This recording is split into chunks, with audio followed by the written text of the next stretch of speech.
Assalamualaikum warahmatullahi wabarakatuh. Perkenalkan, kami dari kelompok 1 yang beranggotakan Dionysius Marcel Ginting, Rinanda Suci Syafitri, Dwi Utami Cahyati, Maria Magdalena Sihotang, Junita Cantika Manulang, dan saya sendiri Dava Febrianda. Kami dari kelompok 1 membawakan materi yang berjudul Desain dan Struktur Organisasi. Struktur desain organisasi. Yang pertama, struktur adalah pengaturan dan pengorganisasian unsur-unsur yang saling terkait dalam suatu sistem yang terorganisasi. Struktur organisasi ialah suatu susunan dan hubungan antara tiap bagian secara posisi yang ada pada perusahaan dalam menjalin kegiatan operasional untuk mencapai tujuan. Dan desain organisasi menurut Ivan Savage 2008 mendefinisikan desain organisasi sebagai proses penentuan keputusan untuk memilih alternatif kerangka kerja jabatan, proyek pekerjaan, dan departemen. Dengan demikian, keputusan atau tindakan-tindakan yang dipilih ini akan menghasilkan sebuah struktur organisasi. Selanjutnya, inilah contoh dari struktur organisasi yang terdiri dari direksi membawahi direktur utama membawahi direktur personalia dan direktur. Di tengah-tengah direktur utama dan direktur terdapat direktur keuangan.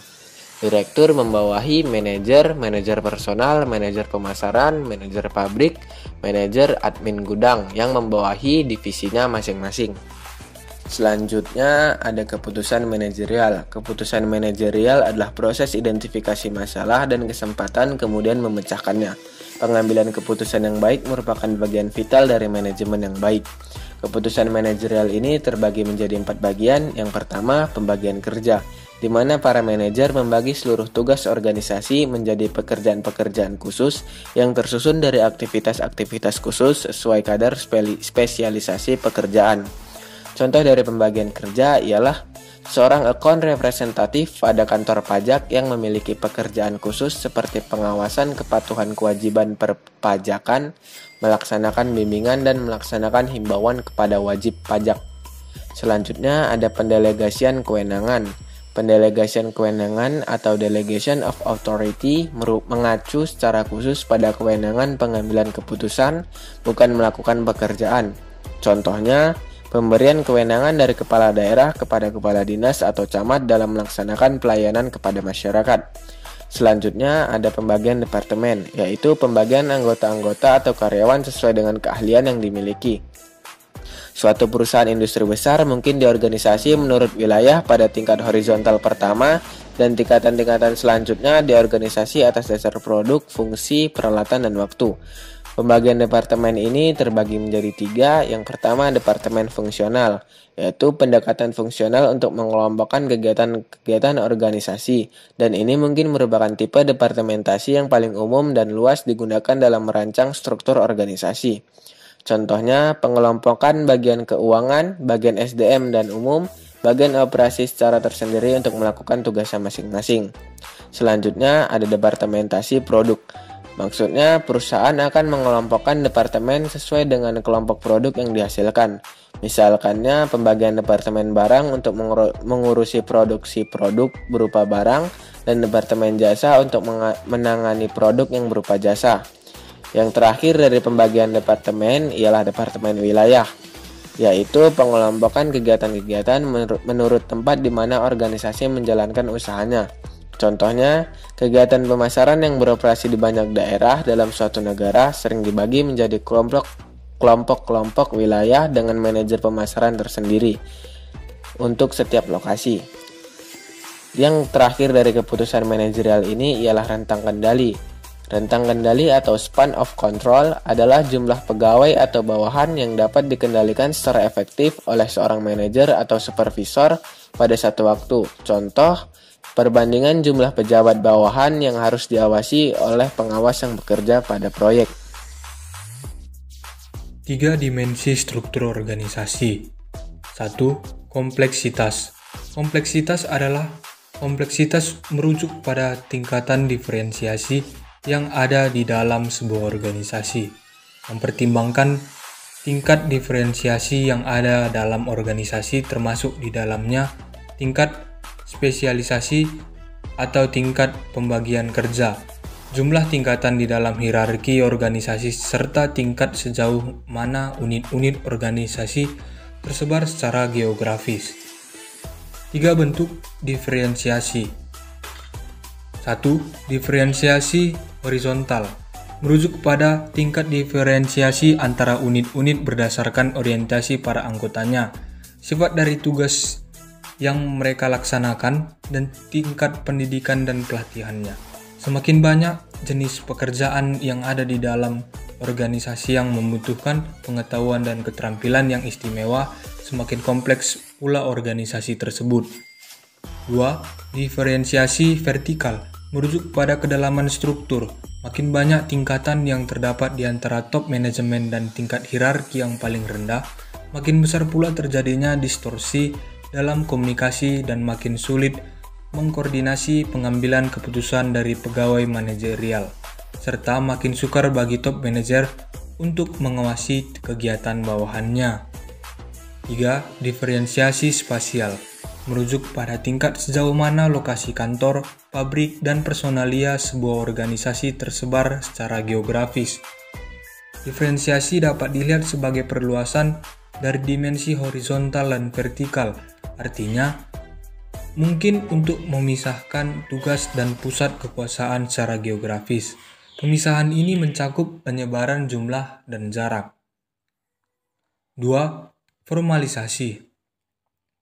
Formalisasi yaitu sejauh mana organisasi menyadarkan dirinya pada peraturan dan prosedur untuk mengatur perilaku dari para pegawainya. Formalisasi merujuk pada tingkat sejauh mana pekerjaan dalam organisasi itu distandarisasikan. Jika sebuah pekerjaan sangat diformalisasikan, maka pemegang pekerjaan itu hanya mempunyai sedikit kebebasan mengenai apa yang harus dikerjakan, bila mana mengerjakannya, dan bagaimana harus melakukannya. Dengan demikian, formalisasi adalah suatu ukuran tentang standarisasi. Formalisasi akan diukur dengan menentukan apakah organisasi tersebut mempunyai manual mengenai kebijakan dan prosedur, menilai jumlah keistimewaan peraturannya, melihat kembali uraian pekerjaan untuk melihat tingkat kerumitan. Jika kita berbicara mengenai formalisasi, maka kita merujuk pada peraturan tertulis organisasi. 3. Sentralisasi versus desentralisasi. Sentralisasi merujuk kepada tingkat di mana pengambilan keputusan dikonsentrasikan pada suatu titik tunggal di dalam organisasi. Konsentrasi yang tinggi menyatakan adanya sentralisasi yang tinggi, sedangkan konsentrasi yang rendah menunjukkan sentralisasi yang rendah atau yang disebut dengan desentralisasi. Dalam sentralisasi harus hanya memperhatikan struktur formal dan bukan dengan organisasi informal. Hambatan sentralisasi. 1. Hanya memperhatikan struktur formal. 2. Memperhatikan kebebasan dalam pengambilan keputusan. 3. Konsentrasi pada seseorang, unit atau tingkat. 4. Kontrol dari top manajemen, tetapi keputusan tetap terletak pada anggota tingkat rendah. Keuntungan desentralisasi.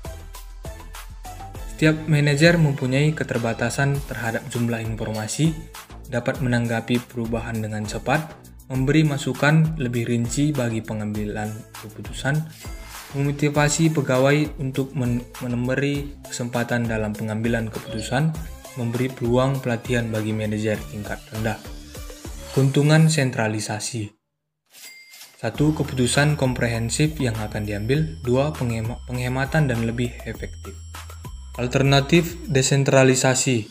Desentralisasi adalah pendelegasian wewenang dalam membuat keputusan dan kebijakan kepada manajer atau orang-orang yang berada pada level bawah dalam suatu struktur organisasi. Pada saat sekarang ini, banyak perusahaan atau organisasi yang memilih serta menerapkan sistem desentralisasi karena dapat memperbaiki serta meningkatkan efektivitas dan produktivitas suatu organisasi. Keputusan lebih banyak dilakukan pada level organisasi lebih bawah. Kondisi seperti ini disebut sebagai desentralisasi pengambilan keputusan. Perubahan ini dimaksudkan agar terjadi efisiensi manajerial dan meningkatkan kepuasan para karyawan. Dengan desentralisasi, memberi kesempatan karyawan level bawah ikut bertanggung jawab terhadap tindakan yang diperlukannya. Hanya saja, tidak selamanya desentralisasi pengambilan keputusan itu dikehendaki semua karyawan.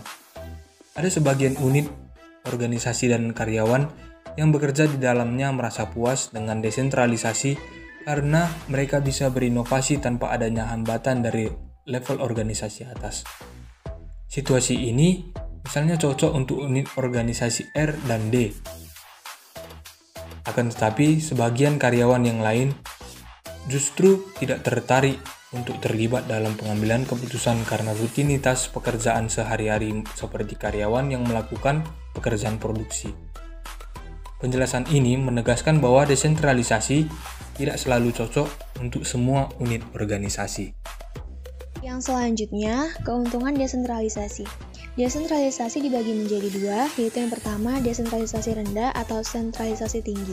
Ada dua keuntungannya. Yang pertama, mengeliminasi tambahan tanggung jawab yang tidak dikehendaki oleh orang yang melakukan pekerjaan rutin. Dan yang kedua, memungkinkan keputusan yang krusial dibuat oleh mereka yang mempunyai pandangan luas atau big picture. Dan yang kedua, desentralisasi tinggi atau sentralisasi rendah. Ada dua keuntungan juga. Yang pertama, dapat mengurangi level manajemen dan membuat organisasi menjadi semakin ramping. Dan yang kedua, memberi kesempatan kepada karyawan yang berhadapan langsung dengan masalah membuat keputusan sendiri. Dimensi struktur. Berbagai fungsi yang melekat pada struktur organisasi. Pengembangan struktur organisasi formal bersangkutan juga dengan penyusunan hubungan-hubungan yang terjadi dalam struktur. Hubungan-hubungan sebagai fungsi-fungsi struktural yang terjadi secara garis besar dapat diperinci sebagai berikut. Yang pertama wewenang, yang kedua kekuasaan, yang ketiga tanggung jawab, yang keempat akuntabilitas atau accountability adalah faktor di luar individu dan perasaan pribadinya.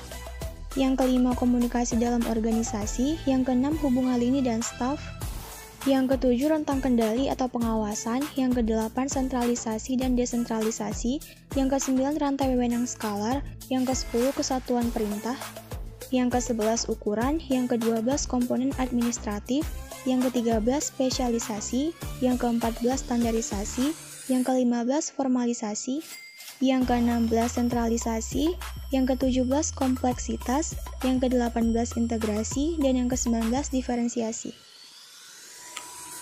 2.5 Model desain organisasi.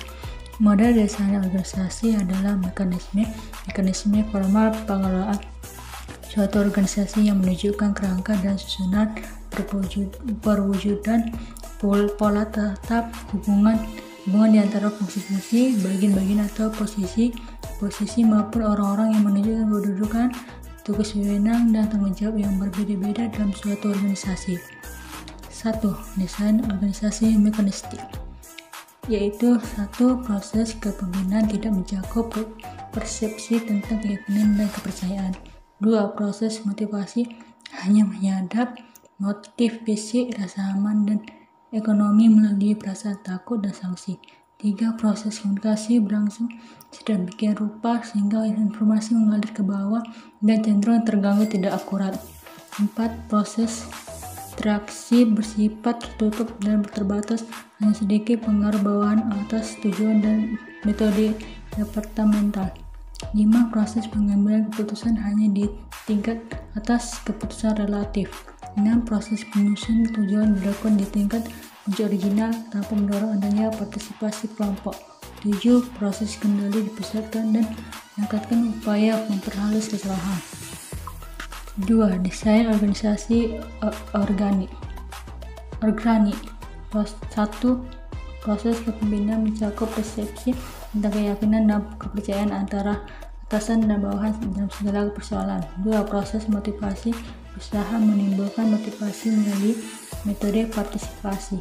3. Proses komunikasi berlangsung sedemikian rupa sehingga informasi mengalir secara bebas ke seluruh organisasi, yaitu ke atas, ke bawah, dan ke samping. 4. Proses interaksi bersifat terbuka dan ekstensif, baik atasan ataupun bawahan dapat mempengaruhi tujuan dan metode departemental. 5. Proses pengambilan keputusan dilaksanakan di semua tingkatan melalui proses kelompok. 6. Proses penyusunan tujuan mendorong timbulnya partisipasi kelompok untuk menetapkan sasaran yang tinggi dan realistis. 7. Proses kendali menyebar menyebar seluruh organisasi dan melakukan pemecahan masalah dan pengendalian diri. 3. Organisasi birokratik. Organisasi birokratik memiliki banyak kemiripan dengan organisasi mekanik. Dimensi, kompleksitas, dan formalisasinya sama-sama tinggi, namun perbedaannya pada sentralisasi yang rendah. Desain struktural modern. Berikut ini akan diuraikan dan dianalisa berbagai model struktural lebih baru yang telah dirancang dan diimplementasikan untuk menghadapi tantangan tersebut. Organisasi proyek. Organisasi proyek semakin banyak digunakan dalam industri dengan teknologi tinggi yang memerlukan perhatian besar terhadap perencanaan, penelitian, dan pengembangan dan koordinasi. Sebagai contoh, proyek pengembangan produk baru, proyek perluasan bangunan pabrik, sirkuit pasar, dan sebagainya. Struktur proyek diciptakan bila manajemen memutuskan untuk memusatkan sejumlah besar kekuatan dan sumber daya organisasi untuk suatu periode tertentu pada pencapaian suatu tujuan proyek khusus. Seorang manajer proyek mempunyai wewenang ini untuk memimpin para anggota tim selama jangka waktu proyek. Setelah proyek selesai, tim dibubarkan dan para anggota tim kembali ke departemen fungsional asalnya. Memusatkan sejumlah besar kekuatan dan sumber daya organisasi untuk suatu periode tertentu pada pencapaian suatu tujuan proyek khusus. Seorang manajer proyek mempunyai wewenang ini untuk memimpin para anggota tim selama jangka waktu proyek. Setelah proyek selesai, tim dibubarkan dan para anggota tim kembali ke departemen fungsional asalnya. Berbagai tipe struktural proyek. Ada beberapa macam bentuk struktur proyek. Bentuk pertama adalah organisasi proyek individual. Struktur ini hanya terdiri dari manajer proyek yang tidak mempunyai kegiatan atau personalia yang langsung melapor kepadanya. Tipe kedua adalah organisasi proyek staff. Dengan tipe struktur ini, manajer proyek mempunyai staf pendukung yang disediakan bagi kegiatan proyek. Tapi tugas-tugas fungsional pokok organisasi dilaksanakan oleh departemen ini tradisional. Variasi ketiga adalah organisasi proyek, di mana di dalamnya manajer proyek mempunyai personalia staf dan dipilih kepala fungsional utama yang melapor secara langsung kepadanya. Tipe keempat disebut organisasi proyek agregat. Organisasi matriks. Bila struktur proyek dilampiaskan di atas struktur fungsional, hasilnya adalah sebuah matriks. Kadang-kadang organisasi matriks dianggap sebagai suatu bentuk organisasi proyek plus organisasi fungsional dan namanya digunakan dengan saling dapat dipertukarkan. Jadi organisasi matriks adalah organisasi proyek plus organisasi fungsional dan bukan hanya variasi dari organisasi proyek. Yang para proyek memberikan dimensi horizontal pada orientasi vertikal tradisional dalam struktur fungsional. Bentuk organisasi matriks ini akan sangat bermanfaat apabila satu kegiatan mempunyai waktu penyelesaian yang terbatas dan schedule waktu harus ditepati. 2. Pengendalian biaya merupakan faktor kritis. 3. Banyak keterampilan atau keahlian khusus yang membutuhkan koordinasi bagi penyelesaian proyek. 4. Kegiatan-kegiatan yang dilakukan banyak yang baru dan belum dikenal para anggota tim proyek. Yang terakhir ada organisasi bentuk bebas. Tipe organisasi yang berhubungan erat dengan model-model proyek dan matriks adalah struktur organisasi modern bentuk bebas. Kadang-kadang disebut naturalistik atau organik. Tipe-tipe bentuk bebas dapat dipandang sebagai perluasan pola desentralisasi. Di samping itu, ada dua karakteristik umum tipe organisasi ini. Pertama, organisasi bentuk bebas menggunakan secara ekstensif sistem informasi yang dikomputerisasikan, terutama untuk mengevaluasi satuan-satuan kerja organisasional. Kedua, organisasi bentuk bebas biasanya beranggotakan dan dikelola oleh para manajer muda dan dinamis yang berani mengambil resiko yang telah diperhitungkan. Selanjutnya, faktor penting dalam mendesain organisasi.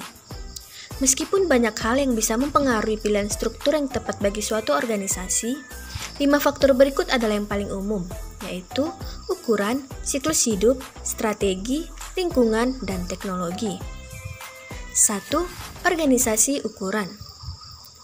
Sebuah organisasi yang lebih besar memiliki struktur yang lebih rumit. Begitu pula sebaliknya, apabila organisasi kecil, maka strukturnya dapat sederhana.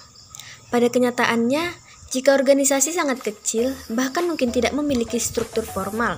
Ketika sebuah organisasi tumbuh, bagaimanapun menjadi semakin sulit untuk mengelola tanpa lebih tugas kerja formal dan beberapa pendelegasian wewenang. Oleh karena itu, organisasi besar mengembangkan struktur formal. 2. Organisasi siklus hidup. Seperti halnya manusia, sebagian besar organisasi melalui 4 tahapan. Setiap tahap memiliki karakteristik yang memiliki implikasi untuk struktur perusahaan.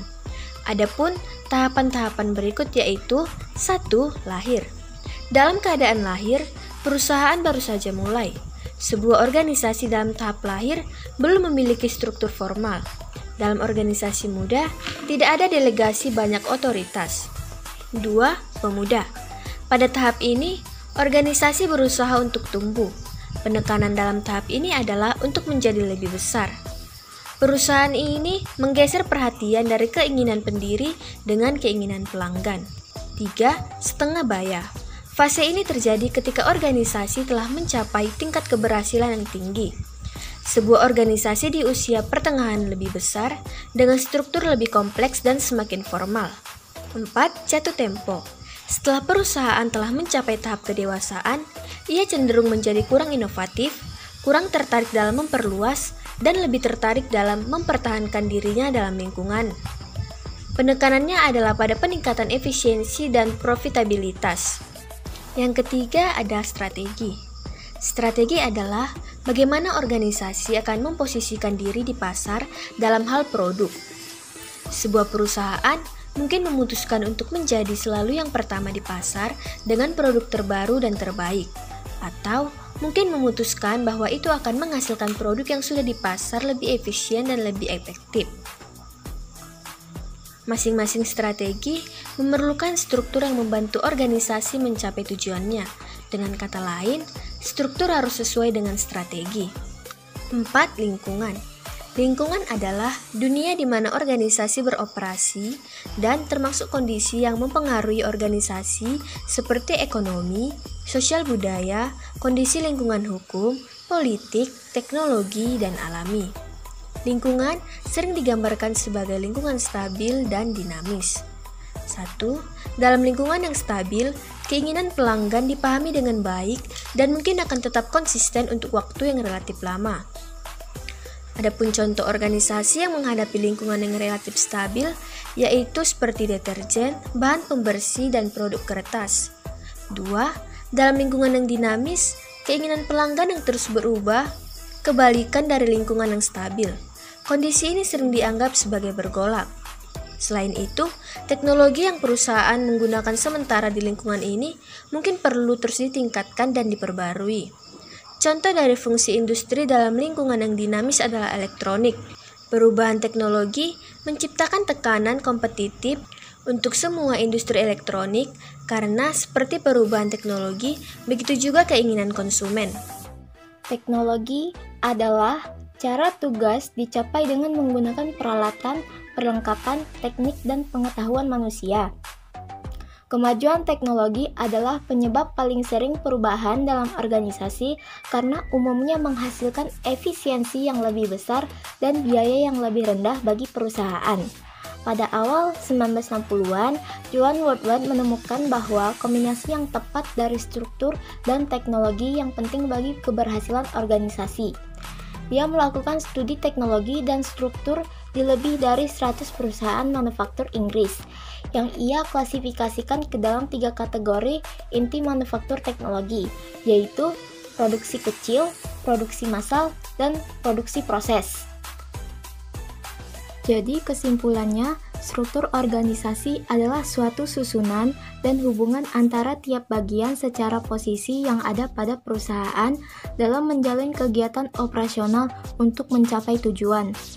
Desain Organisasi Ivan Zevich pada tahun 2008 mendefinisikan sebagai proses penentuan keputusan untuk memilih alternatif kerangka kerja jabatan, proyek pekerjaan, dan departemen.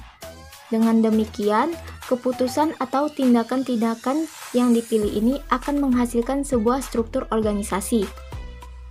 Keputusan manajerial sebagai pembentuk struktur organisasi meliputi pembagian kerja, pendelegasian kewenangan, pembagian departemen, rentang kendali. Ada 3 dimensi struktur organisasi. Yang pertama, kompleksitas, formalisasi, sentralisasi versus desentralisasi.